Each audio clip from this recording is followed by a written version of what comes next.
Hi friends, అందరికీ నమస్తే. తల్లికి వందనం పథకం సంబంధించి ఒక బిగ్ అప్డేట్ అయితే వచ్చింది ఫ్రెండ్స్. అదేంటో ఈ వీడియోలో డిస్కస్ చేసుకుందాం. ఫస్ట్ టైం కనుక నా ఛానల్ చూస్తున్నట్లయితే లైక్ చేయండి, సబ్స్క్రైబ్ చేయండి, మీ ఫ్రెండ్స్ అండ్ ఫ్యామిలీ మెంబర్స్కి షేర్ చేయండి.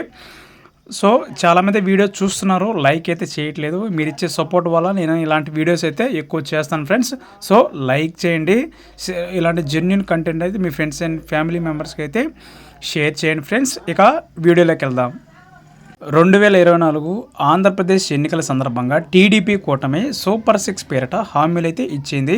ఈ సూపర్ 6లో హామీల్లో భాగంగా బడికి వెళ్ళే విద్యార్థులకు ఏడాదికి 15,000 చొప్పున అందిస్తామంటూ తల్లికి వందనం పేరిట మరో హామీ ఇచ్చింది టీడీపీ కూటమి. ఇంట్లో చదువుకునే పిల్లలు ఎంతమంది ఉంటే వారందరికీ ఏడాదికి 15,000 చొప్పున ఇస్తామని చంద్రబాబు సైతం హామీ ఇచ్చారు. ఈ నేపథ్యంలో తల్లికి వందనం పథకం అమలు గురించి ఏపీ జనవనరుల శాఖ మంత్రి నిమ్మల రామనాయుడు క్లారిటీ ఇచ్చారు.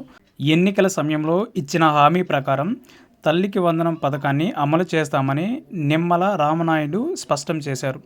ఎంతమంది పిల్లలుంటే అంతమందికి 15,000 చొప్పున ఇస్తామని తెలిపారు. గత ప్రభుత్వ హయాంలో అమ్మఒడి పథకం కింద ఇంట్లో ఎంతమంది పిల్లలున్నా ఒకరికి మాత్రమే 15,000 రూపాయలు అందించడం జరిగింది. కానీ ఈ ప్రభుత్వం ఇంట్లో ఎంతమంది పిల్లలున్నా సరే వాళ్ళందరికీ 15,000 రూపాయలు అందిస్తామని అయితే మేనిఫెస్టోలో చెప్పడం జరిగింది.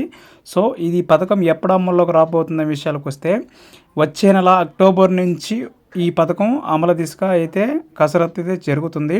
వచ్చే నెలలో ఈ పథకం సంబంధించి అయితే అప్డేట్ రాబోతుంది ఫ్రెండ్స్. అప్డేట్ రాగానే మీకైతే తెలియపరుస్తాను. ఈ ప్రకటన అయితే నిన్న రావడం జరిగింది. సో వచ్చే నెల అక్టోబర్ నుంచి అయితే ఈ పథకం అమలు దిశగా అయితే కసరత్తు అయితే జరుగుతుంది ఫ్రెండ్స్. సో గవర్నమెంట్ నుంచి ఏ చిన్న అప్డేట్ వచ్చినా మీకైతే తెలియపరుస్తాను. నా ఛానల్ని సబ్స్క్రైబ్ చేయండి. So me friends and family మెంబర్స్కి షేర్ చేయండి. Thank you for watching.